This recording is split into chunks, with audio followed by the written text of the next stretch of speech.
بسم الله الرحمن الرحيم. أهلا بيكم أعزائي مشاهدي ومتابعي قناة كرة لوكر. النهاردة معنا خبر بعنوان: أبو جبل يشارك في التدريبات الجماعية للبنك الأهلي بعد شفائه من الإصابة.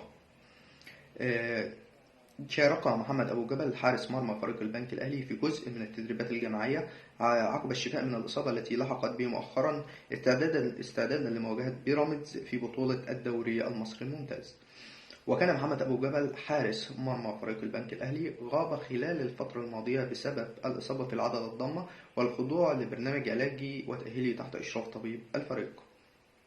ويستعد فريق البنك الأهلي لمواجهة نظيره بيراميدز ضمن مباريات الجولة 11 من عمر بطولة الدوري المصري الممتاز، والمقرر لها 13 مارس، وتقام باستاد القاهرة الدولي في 6 مساء.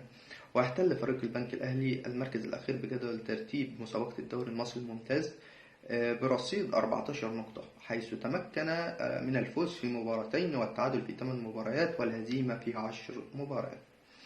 أعزائي المشاهدين، بشكركم دايما على مشاهدتكم لينا، وأتمنى دايما إن انتوا تتابعونا باستمرار وتشتركوا في القناة وتفعلوا زر الجرس عشان يوصلكم منا كل جديد عن أخبار الكرة العالمية والمحلية. شكرا لكم.